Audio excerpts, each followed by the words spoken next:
கண்ணியத்திற்குரிய எல்லாம் அல்ல அல்லாஹுவின் நல்லடியார்களே, அருமை சகோதர சகோதரிகளே, அல்லாஹுடைய ஒரு மாபெரும் கருணையினால் மகத்தான இந்த ஜும்மாவுடைய நாளில் அல்லாஹுவை வணங்கி வழிபடுவதற்காக அவனுடைய இல்லத்திலே ஒன்று ஓடியிருக்கின்றோம்.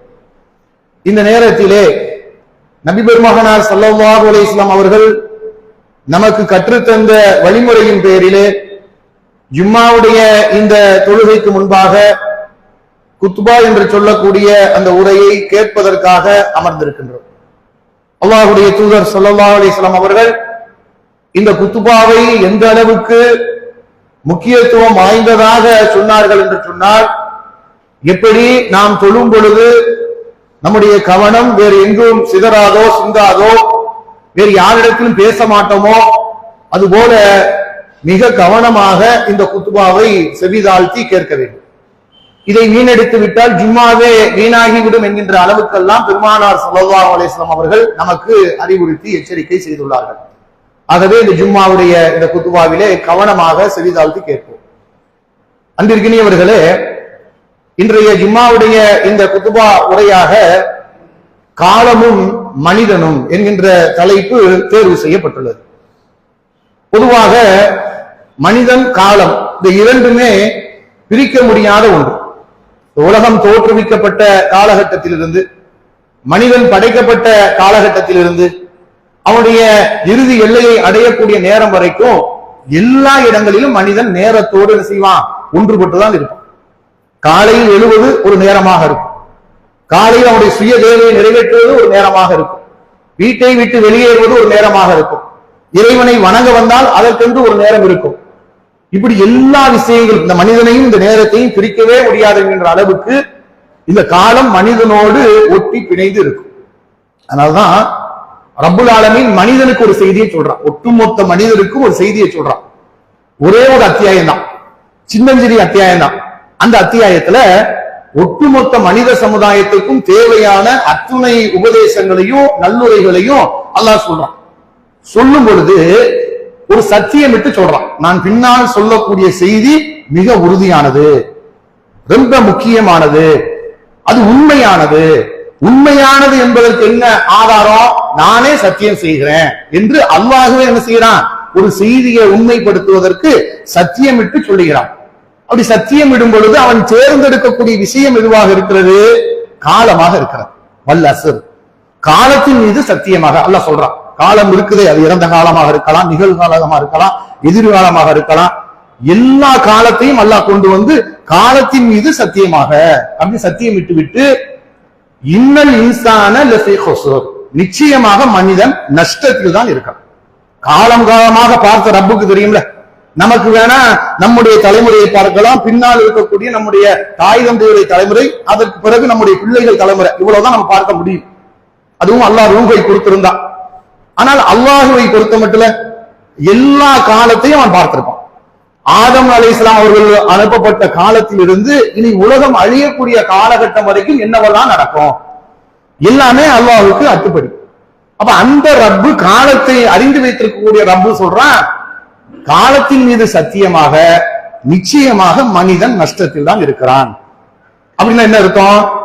நிறைய நேரங்களை வீணடிக்கக்கூடியவனாக இருக்கிறான்.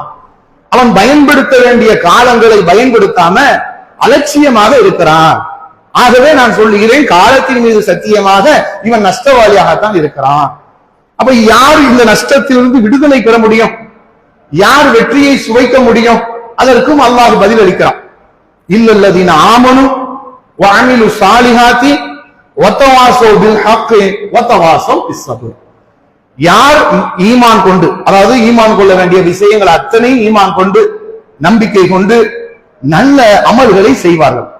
நம்பிக்கை கொண்டு மட்டும் போயிட மாட்டாங்க, நாங்க தௌஹீதை ஏத்துக்கிட்டோம், நாங்க கொள்கையை தெளிவாகிட்டோம் என்று அதோடு ஒழுங்க மாட்டார்கள், நல்ல அமல்களை செய்வார்கள். நல்ல அமல்கள் என்று இறைவன் எதையெல்லாம் பட்டியலிட்டு தருகிறானோ அந்த எல்லா நல்ல அமல்களையும் செய்யக்கூடியவர்களாக இருப்பார்கள். அதற்கப்புறம் என்ன செய்வார்கள்? சத்தியத்தை கொண்டு ஒருவர் மற்றவருக்கு உபதேசம் செய்வார். தாவா செய்றோம்ல, மக்களை நேர்வழியின் பக்கம் அழைக்கிறோம்ல, இந்த நேர்வழியின் பக்கம் அழைக்கிற காரியத்தை அவர் செய்வார்.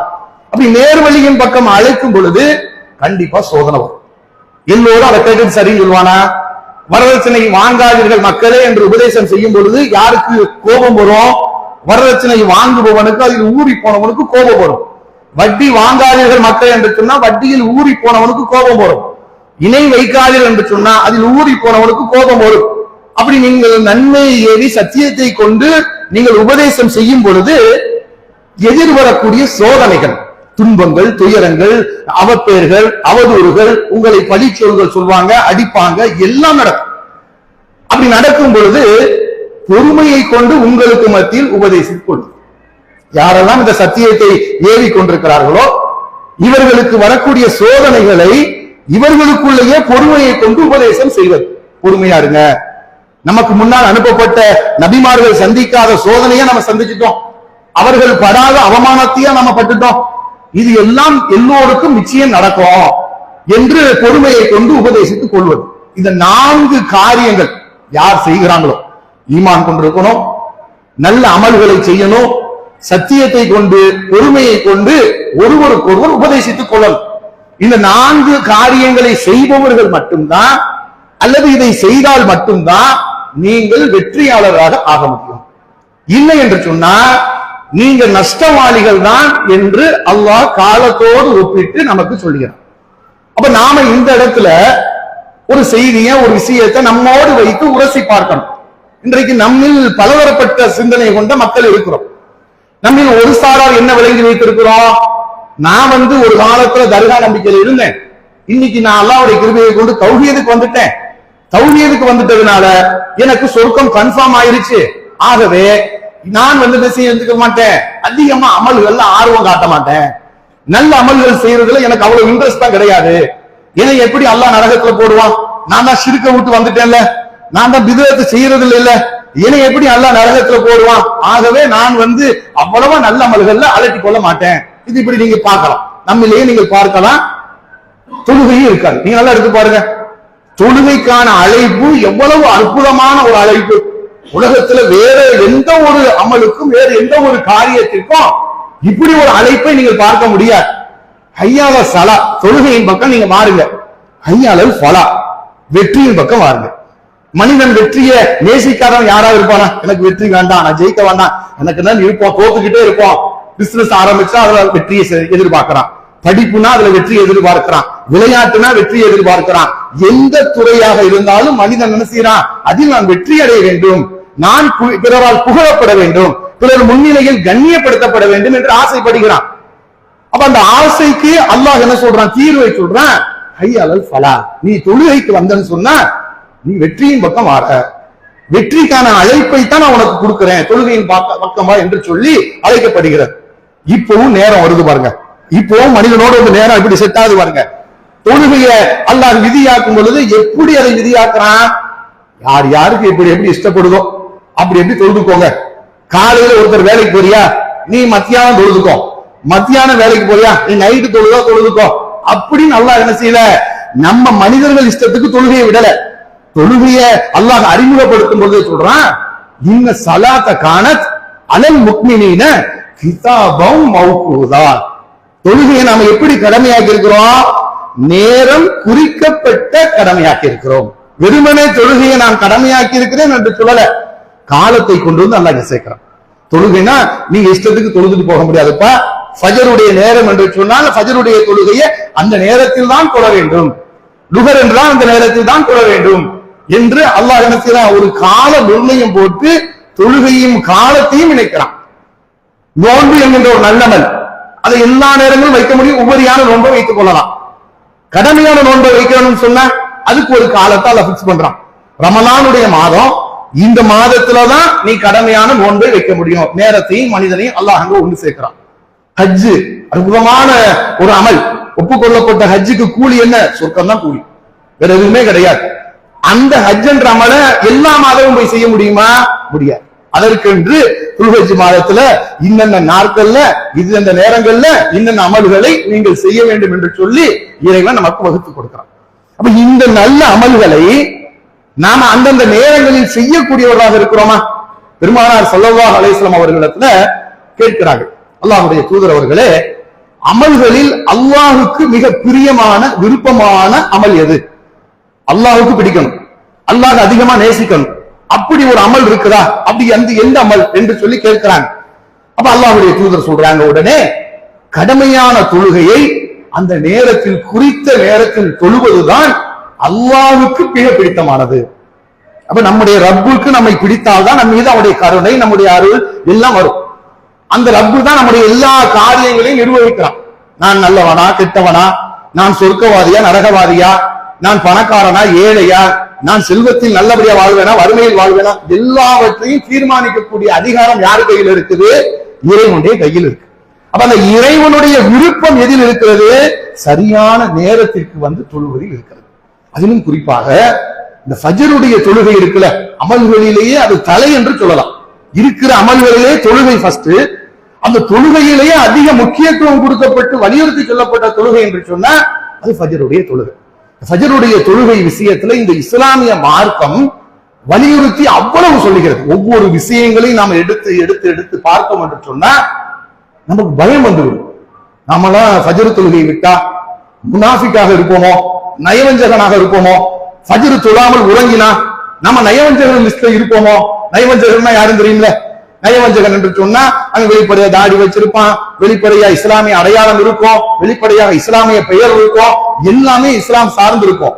ஆனா அவன் உள்ளம் எப்படி இருக்காதுன்னா ஈமானோடு தொடர்பு இருக்காது, உள்ளுக்குள்ள வேற சிந்தனை இருக்கு, நடிக்கக்கூடியவனாக இருப்பான். இப்படி நடிக்கிறவனைத்தான் இஸ்லாம் நயவஞ்சகன் என்று சொல்லுகிறது. இந்த நயவஞ்சகர்களுக்கு என்ன தண்டனை? அல்லாஹ் திருமறை குர்ஆனில் சொல்லுகிறான், நயவஞ்சகர்கள் நரகத்தின் அடித்தட்டில் இருப்பார்கள். அடித்தட்டுனா இருக்கிறதுலயே ரொம்ப கேவலமான இடம். நரகமே கேவலமான இடம் தான். நரகம் என்ன கண்ணியமான இடமா? நரகத்துக்குள்ள அப்படி பட்டாடைகளும் பரிசுகளும் அவார்டுகளும் கொடுத்து நம்மளை கண்ணியப்படுத்துவாங்களா? நம்ம எப்பொழுது பார்த்தாலும் மலத்தை சி போ அப்படி வெறிந்து விழக்கூடிய அழுக்கள் தான் நரகம் இருக்கு. இழிவுக்கு மேல் இழிவு சுமக்கக்கூடியதாக. அப்ப அந்த நரகத்துல அடித்தட்டு என்று சொல்லுவது இருக்கிறதுலே லோ கிளாஸ். நரகவாதிகளை அடித்து துன்புறுத்தி அவருடைய உடம்புல இருந்து வரக்கூடிய ரத்தம், சலம், சீலு இதை எடுத்துத்தான் நரகத்தின் அடிக்கட்டில் இருக்கிற முனாஃபிக்குகளுக்கு உணவாக கொடுப்பாங்க. எவ்வளவு கேவலமான ஒரு இடம். இந்த உலகத்துல நம்ம இருக்கக்கூடிய இடத்துல இருக்கிற இத்தனை சமுதாய மக்கள் இந்த சம்பந்தப்பட்ட இருக்கிறோம். நம்ம வீட்டை அடையாளம் காட்டி சொல்றாங்க, இருக்கிறது கேடுகட்ட வீடுங்க, இருக்கிற ஒன்னா நம்பர் மோசமான பையங்க இவன் வீடு அப்படின்னு நம்ம வீட்டை அடையாளப்படுத்துறாங்கன்னு வச்சுக்கோங்க, நம்ம குடும்பத்தார் அடையாளப்படுத்துறாங்கன்னு வச்சுக்கோங்க, நமக்கு எவ்வளவு கோபம் வரும், எவ்வளவு ரோசம் வரும். ஏன்னா நான் எந்த விதத்துல கெட்டு போயிட்டேன், யாருக்கு நான் எலெக்ஷன் ஆயிட்டேன், என்னையும் மட்டும் ஏன்டா இப்படி பண்றீங்க? எந்த சபைக்கு போனாலும் மரியாதை இல்ல. நம்ம போனாலே அவன் மூஞ்சியை திருப்பிட்டு போயிடலாம், இவெல்லாம் ஒரு மனுஷனா, இந்த கேடு கட்ட வரானே அப்படின்னு சொல்லி மக்கள் வெறுண்டு போறாங்க, மக்கள் வெறுத்து ஒதுக்குறாங்க. அத நம்ம இந்த உலகத்துல ஒரு சாதாரண இழிவு வந்தா நம்மால் பொறுத்து கொள்ள முடியல. அழியக்கூடிய உலகம் தானே, அழிஞ்சு போகக்கூடிய உலகத்துல சந்திக்கிற ஒரு அவமானத்தை நம்மால் ஏற்றுக்கொள்ள முடியல. அழியாத உலகம், மரணமே கிடையாது, நிரந்தரமான உலகம். அந்த நிரந்தரமான உலகத்துல தினம் தினம் நம்மை அடையாளம் காட்டி இந்த முனாஃபிக் பைய போறான் பாரு, ஃபஜ்ருக்கு வரமாட்டான், ஃபஜ்ர் தொழுவ மாட்டான், ஃபஜ்ர் தொழுவாதனால இங்க வந்து கிடக்குறான், இவனுக்கு ஃபஜ்ர் தொழுகையை பத்தி எவ்வளவு சொல்லியும் கேட்காம இந்த நரகத்துல வந்து அடித்தட்டுல கிடக்குறான் அப்படின்னு நம்மளை இழிவுபடுத்தினா அது எவ்வளவு ஒரு வேதனையை தரும். அதைத்தான் அல்லாஹ்வுடைய தூதர் ஸல்லல்லாஹு அலைஹி வஸல்லம் சொல்றாங்க, ஃபஜ்ருடைய தொழுகையும் இஷாவுடைய தொழுகையும் முனாஃபிக்குகளுக்கு ரொம்ப கஷ்டமா இருக்கும். ஆனா இதுல இன்னொரு விஷயம் இருக்கு உள்ளுக்குள்ள, அவன் மத்த 3 வக்து தொழுது இருக்கிறான், மக்களுக்கு காட்டுறதுக்காக தொழுது இருக்கிறான். லுஹரு, அஸ்ரு, மகரிபு அவன் ஜமாத்தோடு வந்திருக்கிறான். இப்ப இருக்கிற நம்ம மக்கள் அதையும் சொல்ல மாட்டேங்க. ஃபஜ்ர் இஷா தான் அவனுக்கு கஷ்டம். ஏன் கஷ்டம் வரமாட்டான் தெரியுமா? அன்னைக்கு இன்னைக்கு மாதிரி லைட் எல்லாம் கிடையாது. பள்ளிவாசல் போய் இவ்வளவு லைட் போட்டு யார் வந்திருக்கா யாரு வரலன்னு அடையாளம் தெரியாது. ஃபஜ்ரும் இஷாவும் கும்மி இருக்காங்க, சின்ன சிம்னி விளக்கு மாதிரி வச்சிருப்பாங்க, அதுக்குள்ள யாரு வந்தா யாரு வரலன்னு தெரியாது. அதனால அவன் என்ன செய்வான், லுஹரு அஸ்ர் மகரிபு கொஞ்சம் வெளிச்சமா இருக்கும், அந்நேரம் போகலாம் கண்டுபிடிச்சுவாங்க, ஏய் நீ என்ன ஃபஜ்ர் 10 தொழுகைக்கு வரல அப்படின்னு தலைவர் கேட்டுருவாரு. அதனால என்ன செய்ய, அந்நேரம் வந்து நான் தொழுது அப்படி காட்டிட்டு ஃபஜ்ர் இஷா தெரியாதுல்ல, கேட்டா நான் வந்தேனே இருட்டுக்குள்ள என்ன நீங்க பாத்தீங்க அப்படின்னு சொல்லி ஏமாத்திடலாம்னு சொல்லிட்டு இந்த ஃபஜ்ரை இஷாவையும் வராம தவிர்ப்பான். ஆனா அவன் கூட என்ன செஞ்சிருக்கான், மக்களுக்கு காட்டுறதுக்காவது வருவோம்ப்பா அப்படின்னு சொல்லி லுஹரு அஸ்ர் மகரிப தொழுது இருக்கிறான். நம்ம அதை விட கேவலமா இருக்கும். தொழுகை விஷயத்துல எவ்வளவு கேவலமாக இருக்கும் கொஞ்சம் சிந்திச்சு பாருங்க. இந்த நல்ல அமல்கள் இல்லை என்று சொன்னா அல்லாஹ் சொன்னால வல் அஸ்ர் காலத்தின் மீது சத்தியமாக இன்னல் இன்சான லஃபீ குஸூர், நீ கேவலத்தில் கேவலமானவன், நீ நஷ்டவாளி. அல்லாஹ் பத்துவா கொடுத்தால அந்த பட்டம் நம்ம சுமக்க வேண்டியது இருக்கும். இன்னைக்கு இந்த நல்ல அமல்கள்ல நம்ம போட்டி போடக்கூடிய மக்களாக இருக்கிறோமா? சொர்க்கத்தை அடைய வேண்டும், வெற்றியாளர்களாக ஆக வேண்டும் என்பதற்காக சஹாபாக்கள் எப்படி இருந்தாங்க இந்த அமல்கள் விஷயத்துல? அவர்கள் மத்தியில நம்மளை போலதான் ரசூலுல்லாஹ் ரொம்ப நேரம் பேச மாட்டாங்க. தொழுகை சம்பந்தமா நீண்ட உபதேசமா செய்ய மாட்டாங்க. இறை தூதருடைய உபதேசம் பாத்தீங்கன்னா நறுக்கு தெரிச்ச மாதிரி வருவாங்க, ஒரு செய்தியை ஒரு ஹதீஸை அறிவிப்பாங்க, ரசூலுல்லாஹ் போயிடுவாங்க. அந்த ஒரு ஹதீஸ்ல தான் சஹாபாக்கள் அப்படியே எடுத்துக்கிட்டு அப்படியே ஃபாலோ பண்ணுவாங்க. அப்துல்லா பின் உமர் ரலியல்லாஹுடைய மகனார். இவர் ஒரு பள்ளிவாசலாம் தூங்குவார். இவர் இளைஞராக இருக்கும் பொழுது என்ன செய்வார்னா பள்ளி மதீனா பள்ளியில வந்து படுத்துக்குவார். அப்ப பள்ளிவாசல படுத்திருக்கக்கூடிய அந்த இளமை காலகட்டத்துல ஒரு நாள் கனவு வருது அவருக்கு. கனவுல என்ன காட்டப்படுது? இவரை 2 மனிதர்கள் கையை பிடித்து இழுத்து கொண்டு போறாங்க. போய் ஒரு பெரிய நெருப்பு கிடங்கு எரியுது. அந்த நெருப்பு கிடங்குக்குள்ள தள்ளி விட போறாங்க. அப்படி தள்ளி விடும் போதும் இவர் ஒரு பயந்து அந்த கனவுல அப்படி மிரண்டு போய் நிற்கும் பொழுது ஒரு மனிதர் வந்து என்ன செய்யறாருன்னா இவரை விடுவித்து அவர்களை காப்பாற்றி இன்னொரு பக்கம் கூட்டிட்டு போயிடுறாரு. இவரு திடுக்கிட்டு முழிச்சுறாரு. இப்படி ஒரு கனவு அப்படின்னு அவருக்கு அந்த கனவு கண்டதுல இருந்தே மனசுக்குள்ள ஒரு போராட்டம். இது என்ன கனவு, என்ன விஷயம், ஒன்னும் புரிபட மாட்டேங்குதே அப்படின்னு சொல்லி தன்னுடைய அக்கா, அதாவது இவருடைய சகோதரி கப்சார் ரலியல்லாஹு அன்ஹா யார் கல்யாணம் பண்ணிருக்காங்க? ரசூலுல்லாஹ் கல்யாணம் முடிச்சிருக்காங்க. அப்ப நேரடியா ரசூலுல்லாஹ் போய் கேட்க இவருக்கு ஒரு கூச்சம். பொதுவா அந்த விடல வயசுல என்ன செய்வாங்கன்னா நம்ம கிட்ட சந்தேகம் கேட்க யோசிப்பாங்க. அவன் இன்னொருத்தன் சொல்லி விடுவான். இவனுக்கு சந்தேகம் இருந்தா என்ன செய்வான்? அவனுக்கு அப்படியாமே அப்படிதான் சொல்லுவான். இவன் நேரடியா கேட்க மாட்டான். நமக்கு நம்மள இதா இருமே பாய் நம்மளை பத்தி எது நினைச்சிருவாரு அப்படின்னு சொல்லிட்டு என்ன செய்வான்? என் ஃப்ரெண்டு ஒருத்தன் கேட்டான் அப்படிமால அந்த மாதிரி ஏஜ் அது. அப்ப அவர் என்ன செய்யறாங்கன்னா நேரடியா ரசூலுல்லாஹ் போய் கேட்க கூச்சப்பட்டுக்கிட்டு தன்னுடைய சகோதரி கப்சார் ரலியல்லாஹு அன்ஹா போய் சொல்றாரு, இந்த மாதிரி கனவு கண்ண, நீ ரசூலுல்லாஹ் வீட்டுக்கு வந்தா நீ அவங்ககிட்ட இப்படி கேட்டு சொல்லு, விளக்கம் கேளு அப்படின்றாங்க.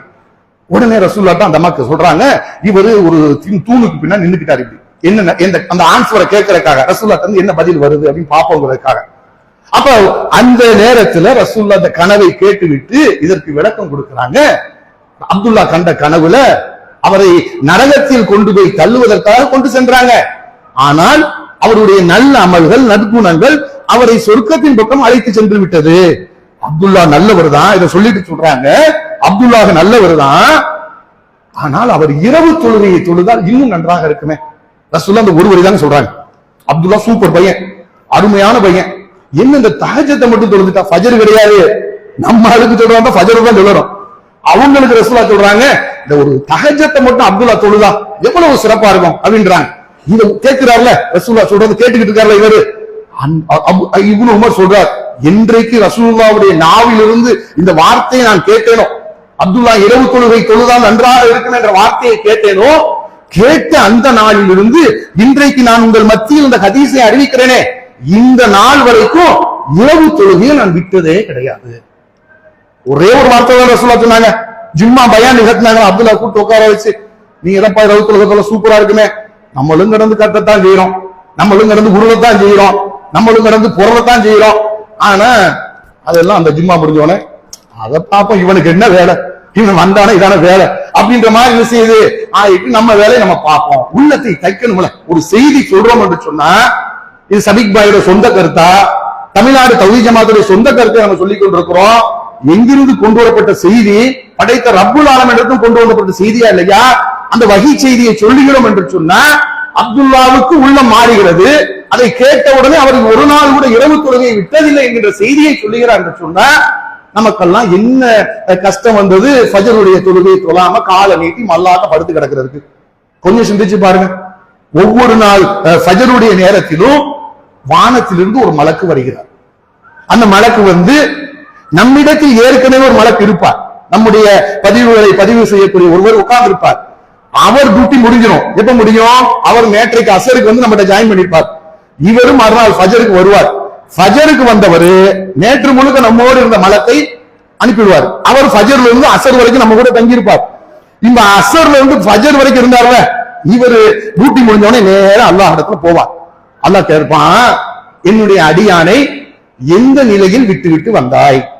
நாம ஃபஜரை தொழுதிருந்தா அவர் சொல்லுவார், சாட்சி சொல்வார், நமக்காக சாட்சி சொல்வார், உன்னுடைய அடியான் ஃபஜர் தொழுத நிலையில அவனிடத்திலிருந்து நான் பிரிந்து வந்தேன்.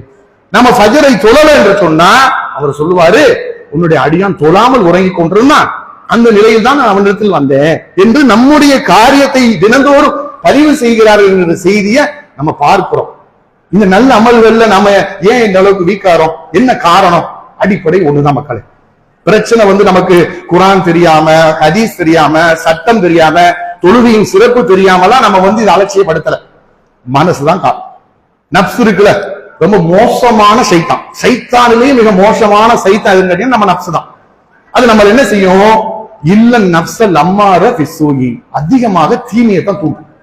யார் மனசு இதுக்கு விதி விலக்கு கிடையாது. எவ்வளவு பெரிய மகானாலும் இவ்வளவு தாடி வச்சிருந்தாலும் அவர் மனசுக்கும் அல்ல என்னதான் சொல்றான், நப்சுக்கு அது தீமையை அதிகமா இழுக்கும், தீமையத்தான் நேசிக்கும். நல்லா போய் நைட்டு கூட உட்காந்து படம் பார்க்க சொல்லுங்க, ஃபஜருக்கு தூங்குறான்னு சொல்றான்ல, நல்ல படத்தை போட்டு விட்டு நைட்டு கூட உட்காந்து பார்க்க சொல்லுங்க, நல்லா இன்ட்ரெஸ்டா பார்ப்பான், தூக்கம் வரவே வராது.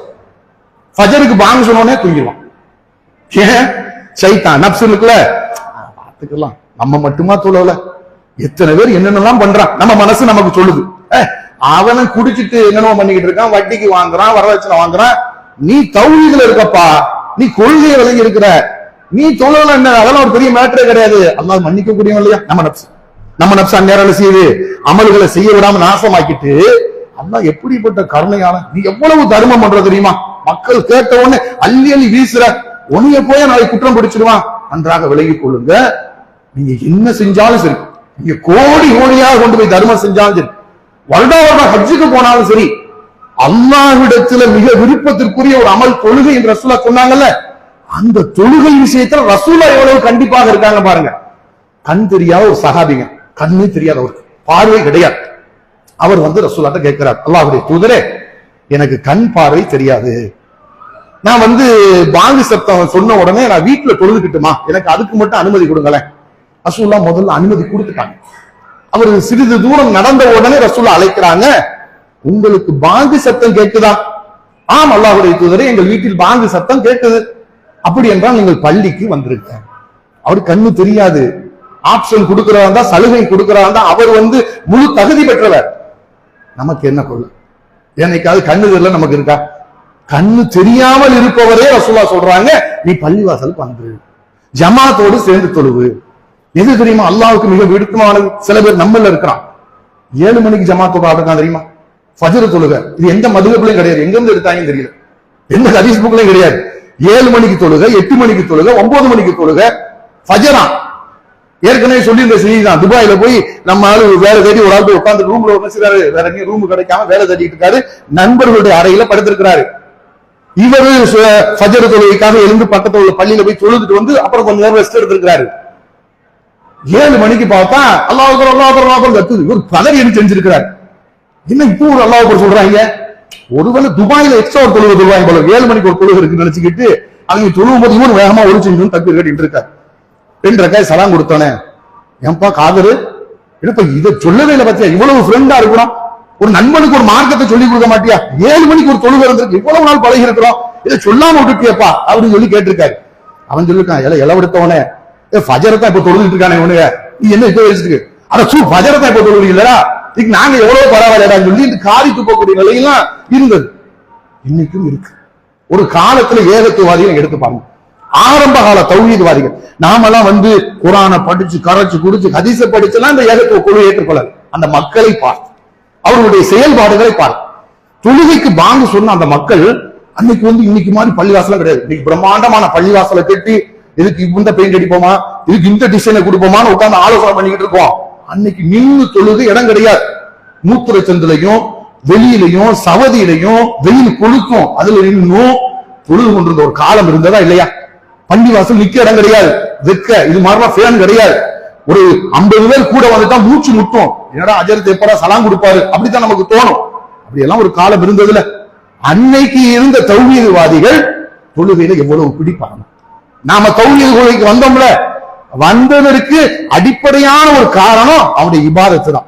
இபாதத்தின் மீது அவன் கொண்டிருந்த பற்று தான். இன்னைக்கு இருக்க தௌஹீத்வாதியை பாருங்க, அவன் லட்சணத்தை பாருங்க, வெக்கமா இருக்கு. நாங்கள் தௌஹீத்வாதிகள் என்று சொல்வதற்கு வெக்கமாக இருக்கு.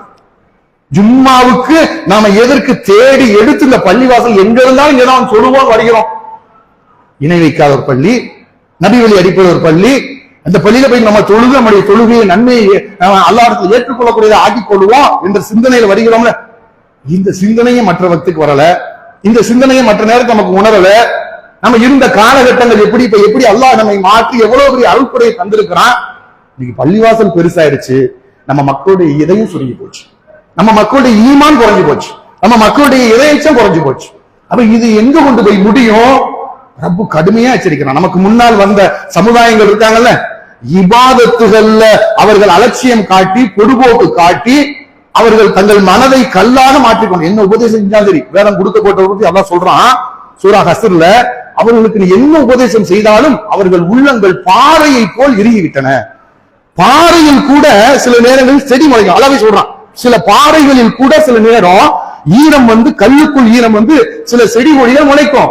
இவன் உள்ள அதை விட மோசம், இவனுக்கு நீ என்ன உபதேசத்தை சொன்னாலும் பலன் அளிக்காது என்று சொல்லி அல்லாஹ் அந்த முந்தைய சமுதாயத்தை காண்பித்து சொல்லிட்டு சஹாபாக்களை பார்த்து பேசுறான். உங்களுக்கு பயம் இல்லையா? அந்த முந்தைய சமுதாயத்திற்கு இதயம் துருப்பிடித்தது போல உங்களுடைய இதயம் துருப்பிடித்து போய்விட்டதா? அல்லாஹ்வுடைய அச்சம் இல்லையா என்று ஒரு உழுக்குறான். அந்த உழுக்கு நமக்கு வரணுமா வேண்டாமா? வியாபாரத்துக்கு ஒரு வியாபாரம் நடக்கு, 5 மணிக்கு தான் நம்ம பார்ட்டிக்காரன் வருவான், கஸ்டமர் வருவான்னு சொன்ன அங்க தூக்கம் வரட்டும் பார்ப்போம். அங்க எனக்கு இல்ல இப்பெல்லாம் நான் ஒண்ணு வியாபாரம் பண்ண முடியாது, நீ வேலையை பார்த்துட்டு போ, நான் போறேன் போகுமா? 12 மணில குத்த வச்சு உட்காந்து போக மாட்டோமா? வேற ஏதாவது ஒரு நிகழ்ச்சி குடும்பத்தோட போறோம், டூருக்கு போறோம் வண்டியை கட்டிக்கிட்டு, அப்ப என்னைக்காவது நான் சந்திக்க மாட்டேன், நான் எப்பயும் ஃபஜரே 8 மணிக்கு தான் தொழுவேன், 8 மணிக்கு தான் வந்து சொல்லுவோமா? இல்ல வண்டி 2 மணிக்கு நினைச்சுவான், 1 மணிக்கு எட்டி பார்த்துட்டு இருப்பான், வண்டி வந்துருச்சா. ஏன் அதுல உள்ள ஒரு ஆர்வம், அதுல உள்ள இன்ட்ரெஸ்ட் இதுல இல்ல. ஒரு போன் வாங்குறோம், 50,000 ரூபாய் போன் வச்சுக்கோங்க, 50,000 ரூபாய் போனை வாங்கி அதை பாக்கெட்ல வச்சுட்டு பைக்ல வந்துகிட்டே இருக்கிறோம். எங்கேயோ விழுந்துருச்சு போன், அது பார்க்கும் தடையை பார்க்கும், போனை காணும். இன்னைக்கு போனை பொண்டாட்டியை காணா கூட அசாட்டுவாங்க, பொண்டாட்டியா பரவாயில்ல போயிட்டு போல அப்படின்ட்டுவா. போனை காணா இங்க உயிரை ஐயோ என் போனை எங்க வச்சேன் தேடுவான், பைத்தியக்கார மாதிரி அழிவான். சில பேர் பாக்கெட்ல போட்டு அலையிற பேசலாம் இருக்கான். அப்படி தேடலாம் பரிந்துரைக்கிறான், போனை காணும், முன்னாடி கொஞ்சம் தள்ளி வந்து போனை காணும். சரி, ஏன் அந்த போன் மேல அவ்வளவு உனக்கு இது? அந்த போன் இல்லாம இருக்க முடியாது, வெளியில இருந்த போனு, அதாவது மதிப்பு தெரியுது, அதனால அதை செய்யற அது தொலைஞ்சு போச்சுன்னா அப்படி பரிதவிக்கிற. சுபுடைய முன் சுன்னத்து 2 ரக்காயத்து இருக்கு, அதை ரசூலுல்லாஹ் ஒப்பிட்டு சொல்லும் போது எதற்கு ஒப்பிட்டு சொன்னாங்க? இந்த ஒட்டுமொத்த உலகத்தில் இருக்கக்கூடிய அத்தனை சொத்துக்களையும் நீங்கள் கொண்டு வந்து வைத்தாலும் ஃபஜருடைய முன் சுன்னத் 2 ரக்காயத்துகளுக்கு நீங்கள் ஈடு செய்யவே முடியாது.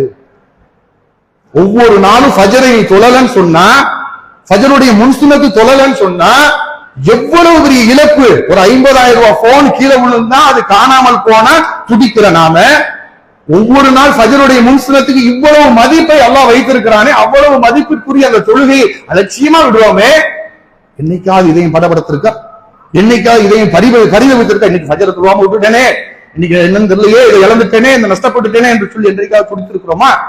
என்ன காரணம்? அது மறுமை என்று ஒரு வரும்பொழுது நம்ம உள்ளத்துல மறுமையை நம்ப எவெல்லாம் தொழுகையை புறக்கணிக்க நல்லா தெரிஞ்சுக்கோங்க. மறுமையை நம்புவோரை அல்லாஹ் அடையாளப்படுத்துறான். சூரா பக்கரால முதல் இடத்துல அல்லாஹ் தூக்கி போடுறான், அவர்கள் தொழுகையை நிலைநிறுத்துவார்கள், ஜக்காத்தை கொடுப்பார்கள். இந்த 2ல ஒருத்தன் அவனுடைய மறுமை நம்பிக்கை வெளிப்படுறதே தொழுகையிலே ஜக்காத்திலே தாங்க. ஒருத்தன் தொழுகைக்கு அவன் என்ன சொன்னாலும் அலட்சியப்படுத்துறான்னா அவன் உள்ளத்துல மறுமையை ஆழமாக நம்பல, அவன் மேம்போக்காக கூட்டமா நானும் நம்புறேன் அப்படின்னு சொல்லி உள்ள இருக்கான்னு அடுத்த உள்ளத்தால் அவன் மறுமையை அஞ்சி நடுங்குவான்னு சொன்னா அவனுக்கு ஒரு உபதேசம் வரும். அப்துல்லா பின் உமருக்கு ஒரு செய்தி சொன்னாங்க ரசூலுல்லாஹ். அந்த ஒரு செய்தியை கேட்ட உடனே வாழ்நாளுக்கு தொழுவாங்கல்ல, அந்த சிந்தனை அந்த செயல்பாடு வந்துவிடும் என்பதை நாம் விளங்கிக் கொண்டு இந்த காலத்தை வீணடித்து நஷ்டவாளிகளாக ஆவதை விட்டு பாதுகாக்கப்பட்டு நல்ல அமல்களை செய்து நம்முடைய எஞ்சிய காலங்களிலாவது தௌபா செய்து அல்லாஹ்வின் பக்கம் சார்ந்திருந்து இனிய சுவனத்தை பெறக்கூடிய நன்மக்களாக இருப்போம். அல்லாஹ் அதற்கு அருள் புரிவானாக. வாஹிரு தாவானா அல்ஹம்துலில்லாஹி ரப்பில் ஆலமீன்.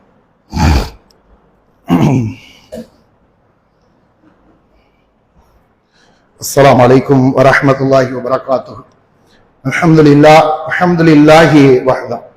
அன்பான சகோதர சகோதரிகளே, நம்முடைய மாவட்டத்திலே சிவகாசியில் சாரதா நகர் என்கின்ற பகுதியிலே ஒரு இறை இல்லம் கட்டப்பட்டு வருகின்றது.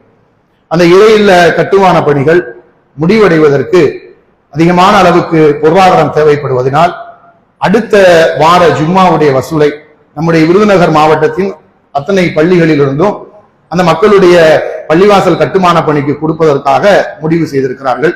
அந்த அடிப்படையிலே அடுத்த வாரம் வரும் பொழுது அல்லாஹுடைய ஆலயம் கட்டுமான பணிக்காக உங்களுடைய பொருளாதாரங்களை தாராளமாக அடுத்த ஜும்மா வசூலிலே தந்து உதவுமாறு அன்போடு கேட்டுக்கொள்கிறோம். அல்லாஹ் உங்கள் அனைவருக்கும் அருள் புரிவானாக. அல்ஹம்துலில்லாஹி ரப்பில் ஆலமீன். அஸ்ஸலாமு அலைக்கும் வரஹ்மத்துல்லாஹ்.